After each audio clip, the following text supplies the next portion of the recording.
Gate തുറന്ന് വീടിന്റെ പുറകുഭാഗത്തുള്ള അടുക്കള വശത്തേക്കാണ് പാൽക്കാരി എത്തിയത്. എന്നാൽ പതിവിന് വിപരീതമായി അന്ന് വാതിൽ തുറക്കാത്ത സാഹചര്യത്തിൽ അകത്തേക്ക് നോക്കി പാൽക്കാരിയായ ശുഭ നീട്ടി വിളിച്ചു തുടങ്ങി.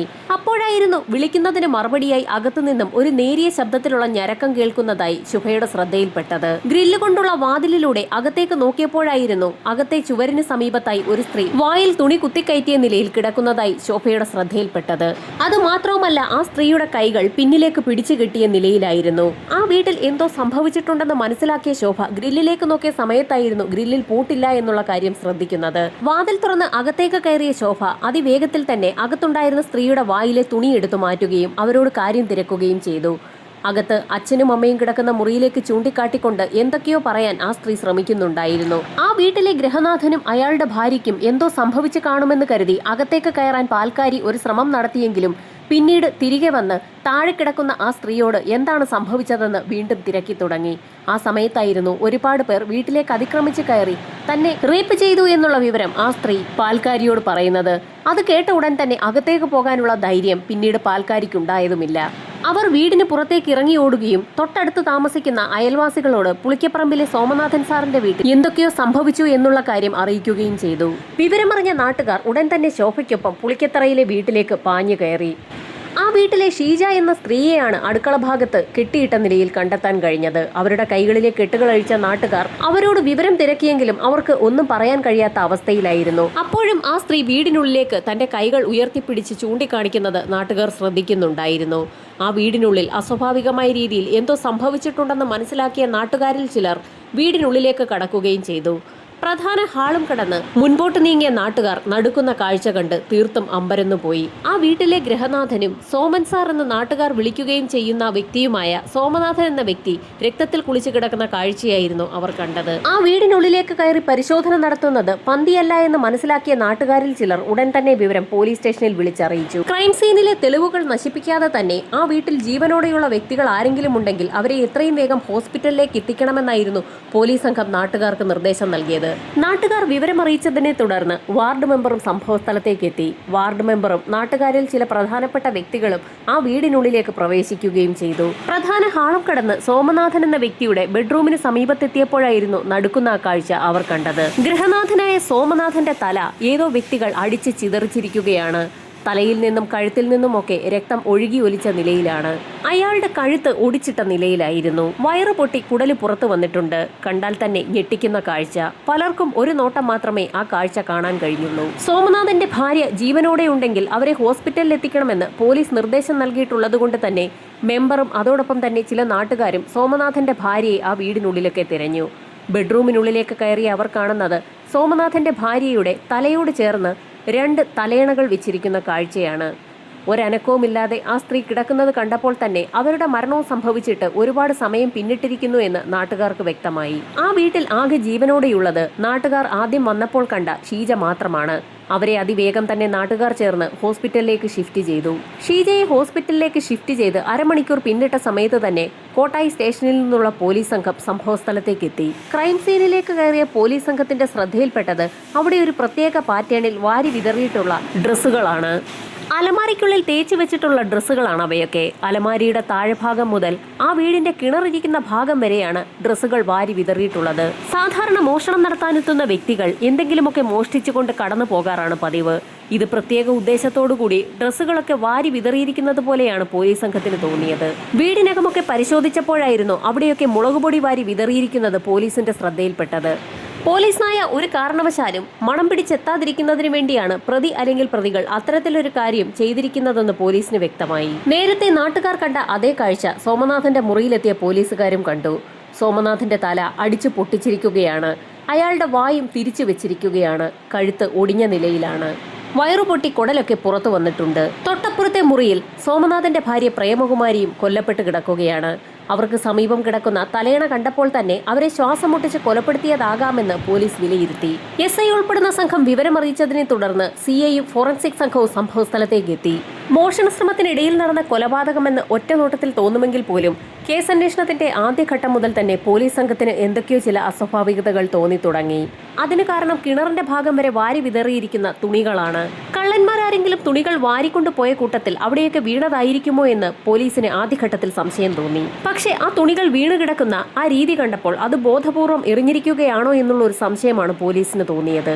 ഇതിനിടയിൽ സംഭവസ്ഥലത്തേക്ക് പാലുമായി ആദ്യമെത്തിയ ശോഭയെ പോലീസ് സംഘം വിശദമായി തന്നെ ചോദ്യം ചെയ്തു. ശോഭയെ ചോദ്യം ചെയ്തപ്പോൾ ആ വീട്ടിലെ ജീവനോടെയുള്ള ഷീജ എന്ന മരുമകൾ പറഞ്ഞ ചില കാര്യങ്ങൾ അവർ പോലീസിനോട് പറഞ്ഞു. കുറേയേറെ ആളുകൾ അവരുടെ വീട്ടിലേക്ക് അതിക്രമിച്ചു കയറുകയും ഷീജയെ അതിക്രൂരമായി പീഡനത്തിന് വിധേയയാക്കുകയും ചെയ്തു.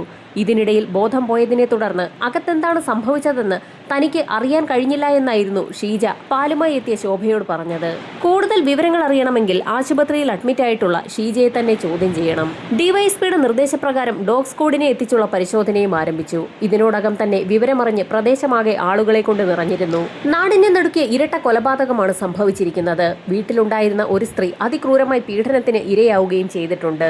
വീട് അതിക്രമിച്ചു കയറിയ ഒരു കൂട്ടം ആളുകൾ ചേർന്ന് നടത്തിയ കൃത്യമെന്ന നിലയിൽ വാർത്ത നാടാകെ പ്രചരിച്ചു. ഡിവൈഎസ്പിയുടെ നിർദ്ദേശപ്രകാരം പരിശീലകർ ഡോഗ് സ്ക്വാഡിനെ ഇറക്കിയുള്ള പരിശോധന ആരംഭിച്ചു. മുളകുപൊടി വിതറിയിട്ടില്ലാത്ത ഭാഗത്തൊക്കെ ഡോഗ് സ്ക്വാഡിനെ ഉപയോഗിച്ച് വിശദമായ പരിശോധന തന്നെ നടത്തി.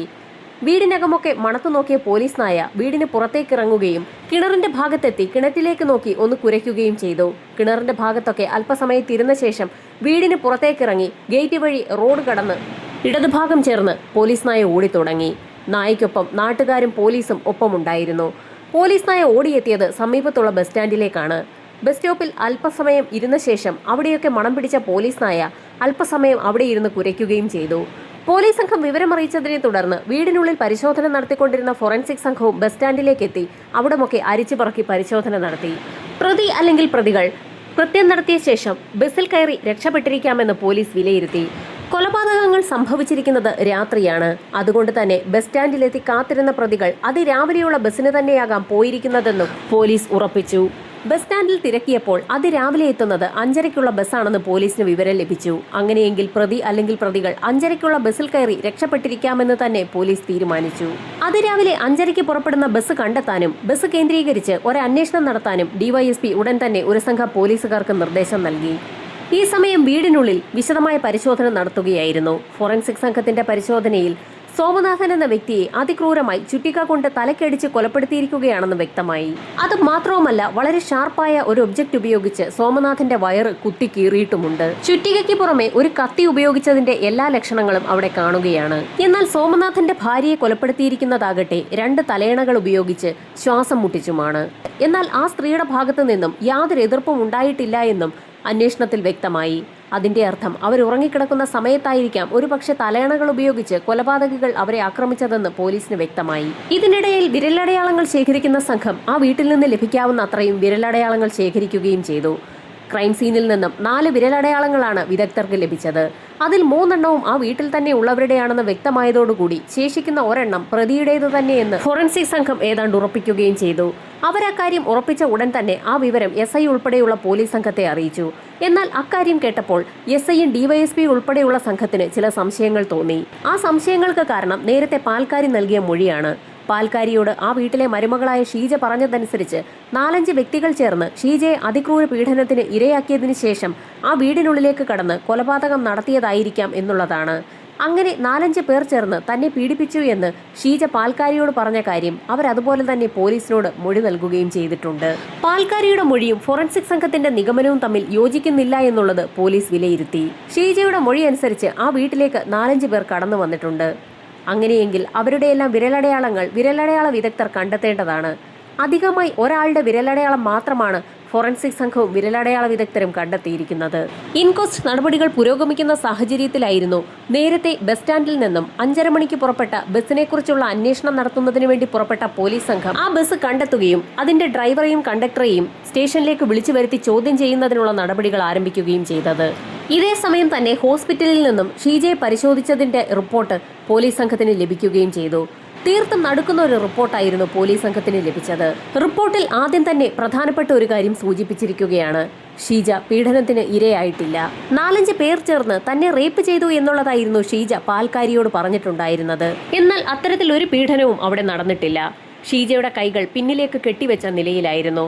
ആ കെട്ട് വിശദമായി പരിശോധിച്ച ഡോക്ടർക്ക് മറ്റൊരു കാര്യം കൂടി ബോധ്യപ്പെട്ടു. ആർക്ക് വേണമെങ്കിലും അഴിച്ചു മാറ്റാൻ കഴിയുന്ന അല്ലെങ്കിൽ സ്വയമായി തന്നെ അഴിച്ചു കളയാൻ കഴിയുന്ന രീതിയിലുള്ള നേർത്ത ഒരു കെട്ട് മാത്രമാണ് ഷീജയുടെ കയ്യിൽ കെട്ടിയിട്ടുണ്ടായിരുന്നത്. അങ്ങനെ ഒരു കെട്ടിട്ടതിന്റെ ഭാഗമായി ഷീജയുടെ കൈകളിൽ യാതൊരുവിധ പാടുകളോ പോറലുകളോ ഒരു ക്ഷതമോ പോലും സംഭവിച്ചിട്ടുമില്ല. അത് മാത്രവുമല്ല, ഷീജയുടെ ശരീരത്തിൽ ഒരു പോറൽ പോലും സംഭവിച്ചിട്ടില്ല. ഡോക്ടറുടെ റിപ്പോർട്ട് പോലീസ് സംഘത്തിന് ലഭിച്ച നിമിഷം മുതൽ തന്നെ ഷീജ സംശയത്തിന്റെ നിഴലിലായി. ഷീജയെക്കുറിച്ച് വിശദമായി ഒന്ന് പഠിക്കാൻ തീരുമാനിച്ച പോലീസ് സംഘം അവരുടെ മൊബൈൽ ഫോൺ കേന്ദ്രീകരിച്ച് തന്നെ ഒരു അന്വേഷണം നടത്താൻ തീരുമാനിച്ചു.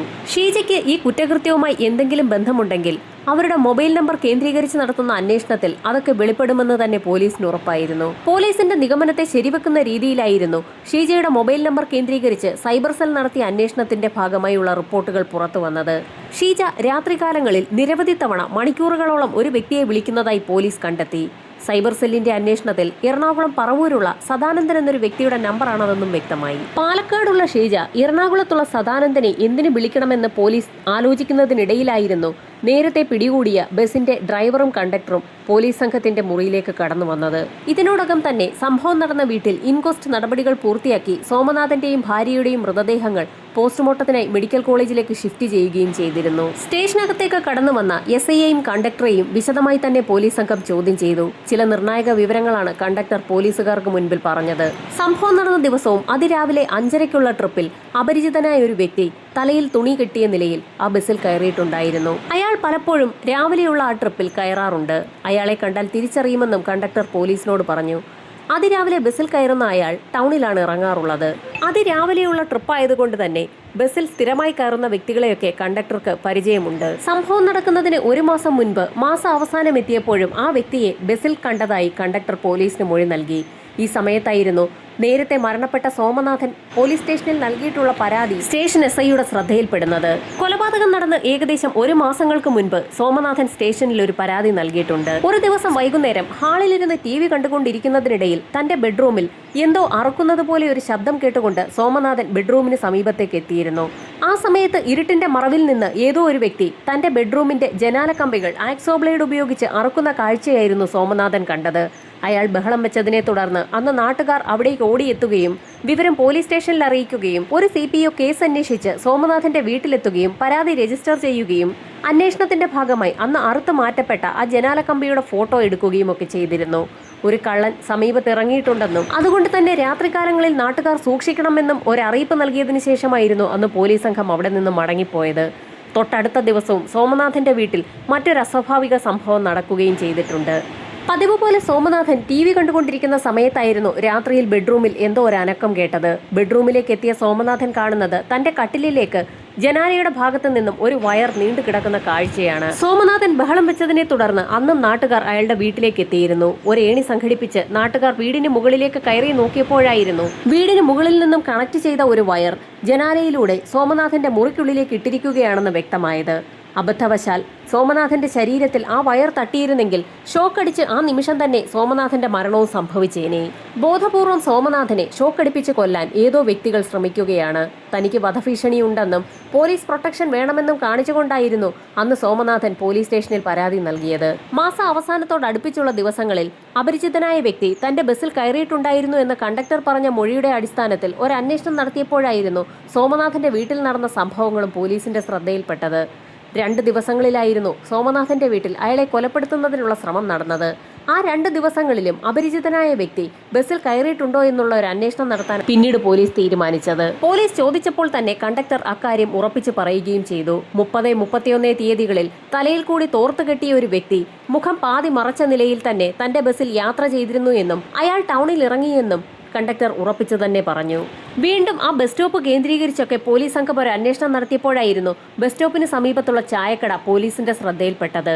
അതിരാവിലെ തന്നെ യാത്രക്കാർ ബസ് സ്റ്റോപ്പിലേക്ക് എത്തുന്ന സാഹചര്യത്തിൽ അതിരാവിലെ തന്നെ ഉണർന്നു പ്രവർത്തിക്കുന്ന ആ ചായക്കടയിലേക്കും പല ആളുകളും ചായ കുടിക്കാൻ കയറാൻ സാധ്യതയുണ്ട്. അതുകൊണ്ട് തന്നെ സമീപത്തുള്ള ചായക്കട കേന്ദ്രീകരിച്ചുകൂടി പോലീസ് സംഘം ഒരു അന്വേഷണം നടത്തി. പതിവായി ബസ്സിൽ കയറാൻ അതിരാവിലെ എത്തുന്ന ആളുകളെയൊക്കെ തനിക്ക് പരിചയമുണ്ടെന്നും അവരിൽ പലരും ചായക്കടയിൽ വന്ന് ചായ കുടിക്കാറുണ്ടെന്നും ചായക്കടക്കാരൻ പോലീസിനോട് മൊഴി നൽകി. എന്നാൽ അപരിചിതനല്ല എന്നും ഇടയ്ക്കിടയ്ക്ക് ഇവിടെ വരാറുള്ള ഒരു വ്യക്തി തന്റെ ചായക്കടയിൽ അന്ന് ചായ കുടിക്കാൻ എത്തിയിരുന്നു എന്നും ആ ചായക്കടക്കാരൻ പോലീസിനോട് പറഞ്ഞു. അയാളുടെ തലയിൽ ഒരു തോർത്ത് കെട്ടിയിട്ടുണ്ടായിരുന്നു എന്നും സോമനാഥൻ എന്ന വ്യക്തിയുടെ കൊലപാതകം നടന്നതിന്റെ തൊട്ടടുത്ത ദിവസം രാവിലെ അയാൾ ഇവിടെ വന്ന് ചായ കുടിച്ചിരുന്നുവെന്നും ഇതിനു മുൻപ് 2 ആഴ്ചകൾക്ക് മുൻപ് അടുപ്പിച്ച് 2 ദിവസം എത്തിയിരുന്നു എന്നും അതിനു മുൻപ് പലപ്പോഴും ഇവിടെ വന്ന് താൻ അയാളെ കണ്ടിട്ടുണ്ടെന്നുമൊക്കെ ചായക്കടക്കാരൻ പോലീസിനോട് പറഞ്ഞു. അന്വേഷണം നടത്തിയ പോലീസ് സംഘം അവർക്ക് ലഭിച്ച എല്ലാ കാര്യങ്ങളും ഡിവൈഎസ്പിക്ക് മുൻപാകെ റിപ്പോർട്ടാക്കി സമർപ്പിക്കുകയും ചെയ്തു. ഈ സമയത്തായിരുന്നു സൈബർ സെല്ലിന്റെ ഭാഗത്തു നിന്നും നിർണായകമായ ചില റിപ്പോർട്ടുകൾ കൂടി പോലീസിനെ തേടിയെത്തിയത്. തീർത്തും ഞെട്ടിക്കുന്ന ഒരു റിപ്പോർട്ടായിരുന്നു അത്. പറവൂരിലുള്ള സദാനന്ദൻ എന്ന വ്യക്തിയുടെ ടവർ ലൊക്കേഷൻ കൊലപാതകം നടന്ന ദിവസം പാലക്കാടുള്ള വീടിന് പരിസരത്ത് തന്നെയുണ്ട്. പാലക്കാടുള്ള സദാനന്ദൻ എന്ന വ്യക്തി തന്നെയാണോ അതിരാവിലെ 5:30 ബസ്സിന് കയറി പോയത് എന്നുള്ളത് ഉറപ്പിക്കുക മാത്രമായിരുന്നു പിന്നീട് പോലീസ് ചെയ്യേണ്ടിയിരുന്ന കാര്യം. പാലക്കാട് സ്റ്റേഷനിൽ നിന്ന് വിവരമറിയിച്ചതിനെ തുടർന്ന് പറവൂർ സ്റ്റേഷനിലുള്ള പോലീസ് സംഘം ഉടൻ തന്നെ സദാനന്ദനെ തേടിപ്പിടിച്ച് അയാളുടെ വീട്ടിലെത്തുകയും അയാളെ കസ്റ്റഡിയിലെടുക്കുകയും ചെയ്തു. സദാനന്ദനെ വിശദമായി തന്നെ പോലീസ് സംഘം ചോദ്യം ചെയ്തു. ഒരു ജോലിയുടെ ഭാഗമായി താൻ പാലക്കാട്ടേക്ക് പോയിരുന്നു എന്നും പാലക്കാട് ഒരു വീട്ടിൽ കാര്യസ്ഥപണി ലഭിക്കുമെന്ന് ഒരു വ്യക്തി പറഞ്ഞതിന്റെ അടിസ്ഥാനത്തിൽ താൻ അവിടേക്ക് എത്തിയതെന്നുമൊക്കെ സദാനന്ദൻ പോലീസിന് മൊഴി നൽകി. ഈ സമയത്തായിരുന്നു സ്വാമിനാഥനെയും അയാളുടെ ഭാര്യയും എന്തിനാണ് താൻ കൊലപ്പെടുത്തിയതെന്നുള്ള നിർണായക ചോദ്യം ഡയറക്റ്റായി തന്നെ ഡിവൈഎസ്പി സദാനന്ദനോട് ചോദിച്ചത്. തനിക്കൊന്നും അറിയില്ല എന്ന് സദാനന്ദൻ പോലീസുകാരോട് ആവർത്തിച്ച് പറഞ്ഞു. ഈ സമയത്തായിരുന്നു ഡിവൈഎസ്പി ഒരു നിർണായക കാര്യം സദാനന്ദനോട് പറയുന്നത്. സദാനന്ദനെ കസ്റ്റഡിയിലെടുത്ത നിമിഷത്തിൽ തന്നെ അയാളുടെ വിരലടയാളവും പോലീസ് സംഘം ശേഖരിച്ചിരുന്നു. ആ വിരലടയാളം നേരത്തെ സംഭവം നടന്ന സ്വാമിനാഥന്റെ വീട്ടിൽ നിന്ന് ലഭിച്ച വിരലടയാളവുമായി മാച്ച് ചെയ്യുന്നുണ്ട്. അക്കാര്യം പോലീസ് തീർത്തു പറഞ്ഞതും സദാനന്ദൻ ചില കാര്യങ്ങൾ പോലീസിനോട് തുറന്നു പറഞ്ഞു. സദാനന്ദൻ പറഞ്ഞ കാര്യങ്ങൾ രേഖപ്പെടുത്തിയ പോലീസ് സംഘം അയാളുമായി സ്വാമിനാഥന്റെ വീട്ടിലേക്ക് എത്തി. ഈ സമയത്ത് പോസ്റ്റ്മോർട്ടം പൂർത്തിയാക്കിയ മൃതദേഹങ്ങൾ സംസ്കാര ചടങ്ങുകളുടെ ഭാഗമായി വീട്ടിലേക്ക് കൊണ്ടുവന്നിട്ടുണ്ടായിരുന്നു. കൊല്ലപ്പെട്ട സ്വാമിനാഥന്റെയും ഭാര്യയുടെയും മകനായ പ്രദീപും സംഭവസ്ഥലത്തേക്ക് എത്തിയിരുന്നു. ഇതോടൊപ്പം തന്നെ ആശുപത്രിയിലായിരുന്ന ഷീജയും ഡിസ്ചാർജായി ഈ സമയത്ത് വീട്ടിലേക്ക് എത്തിയിട്ടുണ്ട്. ഇവർക്കെല്ലാം ഇടയിലേക്കാണ് പോലീസ് സംഘം സദാനന്ദനുമായി എത്തിയത്. ഇയാളാണ് ഇരട്ട കൊലപാതകം നടത്തിയതെന്ന് പോലീസ് സംഘം പറഞ്ഞതും നാട്ടുകാരുടെ ആക്രോശം ഉണ്ടാവുകയും ചെയ്തു. നാട്ടുകാർ വളരെയധികം ബഹുമാനിക്കുന്ന വ്യക്തികളായിരുന്നു കൊല്ലപ്പെട്ട സ്വാമിനാഥനും അയാളുടെ ഭാര്യ പ്രേമകുമാരിയും. മോഷണത്തിനിടയിൽ സദാനന്ദൻ നടത്തിയ കൊലപാതകമാണെന്ന് വിലയിരുത്തലിലാണ് നാട്ടുകാരൊക്കെ അവിടെ ബഹളം വെച്ചത്. പോലീസ് സംഘമാകട്ടെ സദാനന്ദനുമായി തെളിവെടുപ്പ് ആരംഭിക്കുകയും ചെയ്തു. സ്വാമിനാഥനെയും ഭാര്യയും കൊലപ്പെടുത്തിയ രംഗങ്ങളൊക്കെ സദാനന്ദൻ വിശദമായി തന്നെ പോലീസിനെ അഭിനയിച്ച് കാണിച്ചു കൊടുത്തു. അതിനുശേഷം കൊല ചെയ്യാൻ ഉപയോഗിച്ച ചുറ്റിക കിണറ്റിലേക്ക് വലിച്ചെറിഞ്ഞു എന്നും പോലീസിന് കാണിച്ചു കൊടുത്തു. പോലീസ് സംഘം മറ്റുള്ള ആളുകളുടെ സഹായത്തോടുകൂടി കിണറ്റിൽ നിന്ന് ചുറ്റിക കണ്ടെത്തുകയും ചെയ്തു. അതിനുശേഷം പോലീസ് സംഘം സദാനന്ദനുമായി വീടിന് പിൻവശത്തുള്ള കുറ്റിക്കാട്ടിലേക്കാണ് പോയത്. കുറ്റിക്കാട്ടിൽ നിന്നും ഒരു കറുത്ത ബാഗാണ് സദാനന്ദൻ തന്നെ പോലീസിന് എടുത്തുകൊടുത്തത്. ആ ബാഗിനുള്ളിൽ മുളകുപൊടിയും അതുപോലെ തന്നെ മൂർച്ചയേറിയ രക്തം പുരണ്ട ഒരു കത്തിയും ഉണ്ടായിരുന്നു. തെളിവെടുപ്പ് പൂർത്തിയാക്കിയ പോലീസ് സംഘം കൊല്ലപ്പെട്ട സ്വാമിനാഥന്റെ മകനായ പ്രദീപിനോട് മറ്റൊരു കാര്യം പറഞ്ഞു. കൊലപാതകങ്ങൾ സദാനന്ദനെ കൊണ്ട് ചെയ്യിച്ചത് പ്രദീപിന്റെ ഭാര്യ ഷീജയായിരുന്നു എന്നുള്ള നടുക്കുന്ന സത്യമായിരുന്നു ഡിവൈഎസ്പി പ്രദീപിനോട് പറഞ്ഞത്. ശവസംസ്കാര ചടങ്ങിൽ പങ്കെടുക്കാനെത്തിയ നാട്ടുകാരെ മുഴുവൻ നടുക്കുന്ന ഒരു കാര്യമായിരുന്നു പോലീസ് സംഘം ആ പറഞ്ഞത്. പോലീസ് സംഘം സദാനന്ദനുമായി ബസ് സ്റ്റോപ്പിലെത്തുകയും ചായക്കടയിലെത്തി തെളിവെടുപ്പ് നടത്തുകയും ചെയ്തു. സദാനന്ദനെ ആ ചായക്കടക്കാരൻ കൃത്യമായി തിരിച്ചറിയുകയും ചെയ്തു. ഇതിനോടകം തന്നെ പോലീസ് സംഘം ഷീജയുടെ അറസ്റ്റ് രേഖപ്പെടുത്തിയിരുന്നു. സ്റ്റേഷനിലെത്തിച്ച് ഇരുവരെയും വിശദമായി തന്നെ പോലീസ് സംഘം ചോദ്യം ചെയ്തു. കൊലപാതകം നടത്തുന്നതിന് വേണ്ടി ഷീജ തനിക്ക് 15 പവനാണ് നൽകിയതെന്നായിരുന്നു സദാനന്ദൻ പോലീസിന് നൽകിയ മൊഴി. മൊഴിയുടെ അടിസ്ഥാനത്തിൽ പറവൂർ സ്റ്റേഷനിൽ നിന്നും ഒരു സംഘം പോലീസുകാർ സദാനന്ദന്റെ വീട്ടിലെത്തി തെളിവെടുപ്പ് നടത്തുകയും 15 പവൻ പിടിച്ചെടുക്കുകയും ചെയ്തു. മോഷണത്തിനിടയിൽ നടന്ന കൊലപാതകമെന്ന് പോലീസിനെ തെറ്റിദ്ധരിപ്പിക്കുന്നതിന് വേണ്ടിയായിരുന്നു അലമാരയിലിരുന്ന തുണികളൊക്കെ അവിടെയെല്ലാം വാരി വിതറിയതെന്നുകൂടി സദാനന്ദൻ പോലീസിന് മൊഴി നൽകി. സദാനന്ദന്റെയും ഷീജയുടെയും അറസ്റ്റ് രേഖപ്പെടുത്തിയ പോലീസ് സംഘം തെളിവെടുപ്പ് പൂർത്തിയാക്കി കുറ്റപത്രം കോടതിയിൽ സമർപ്പിച്ചു. വാദപ്രതിവാദങ്ങൾക്കൊടുവിൽ സദാനന്ദന് കോടതി ഇരട്ട ജീവപര്യന്തമാണ് വിധിച്ചത്. ഷീജയ്ക്കാകട്ടെ ജീവപര്യന്തവും. ഭർത്താവിന്റെ അച്ഛനെയും അമ്മയെയും ഷീജ എന്തിനു വേണ്ടിയാണ് കൊലപ്പെടുത്തിയതെന്നായിരുന്നു കോടതിയുടെ പ്രധാന ചോദ്യം. ഷീജ യഥാർത്ഥത്തിൽ ഒരു പറവൂരുകാരിയാണ്. പറവൂരുള്ള ഷീജയുടെ ഒരു വീട് സദാനന്ദന് നേരത്തെ തന്നെ വാടകയ്ക്ക് കൊടുത്തിട്ടുള്ളതാണ്. അങ്ങനെയായിരുന്നു അവർ തമ്മിൽ പരിചയപ്പെട്ടതും പരസ്പരം അടുത്തതും. അങ്ങനെ ഷീജയെ കാണുന്നതിന് വേണ്ടി പറവൂരിൽ നിന്നും പലപ്പോഴും സദാനന്ദൻ പാലക്കാട്ടേക്ക് എത്താറുണ്ട്. ആ യാത്ര വളരെ ദുരിതപൂർണമായതുകൊണ്ട് തന്നെ സദാനന്ദനെ എപ്പോഴും തന്റെ അടുത്ത് കിട്ടുന്നതിന് വേണ്ടിയായിരുന്നു സദാനന്ദന് ഒരു കാര്യസ്ഥന്റെ ജോലി നൽകി പാലക്കാടുള്ള ഷീജയുടെ വീട്ടിൽ താമസിപ്പിക്കാൻ ഷീജ ഒരു ശ്രമം നടത്തിയത്. പാലക്കാട്ടുള്ള വീട്ടിലാകട്ടെ ഷീജയുടെ ഭർത്താവിന്റെ പ്രായമായ അച്ഛനും അമ്മയും മാത്രമാണുള്ളത്. ഭർത്താവ് പ്രദീപ് പട്ടാളത്തിലായതുകൊണ്ട് തന്നെ നാട്ടിലേക്ക് വല്ലപ്പോഴുമൊക്കെ വരാറുമുള്ളൂ. ഷീജയുടെയും സദാനന്ദന്റെയും പാലക്കാട്ടെ വീട്ടിലുള്ള സ്വൈര്യജീവിതത്തിന് അച്ഛനും അമ്മയും ഒരു തടസ്സമാകുമെന്ന് തോന്നിയപ്പോഴാണ് അവരെ കൊലപ്പെടുത്താൻ ഷീജ തയ്യാറായതും സദാനന്ദനെ അതിനെ ഏൽപ്പിച്ചതും. കോടതി ജീവപര്യന്തം തടവ് ശിക്ഷ വിധിച്ചതിനെ തുടർന്ന് ഇരുവരും ഇപ്പോൾ ഹൈക്കോടതിയിൽ അപ്പീൽ ഫയൽ ചെയ്തിരിക്കുകയാണ്. ഹൈക്കോടതി വിധി ആർക്കനുകൂലമാകുമെന്നുള്ളത് വരും ദിവസങ്ങളിൽ തന്നെ കാത്തിരുന്നു കാണാം.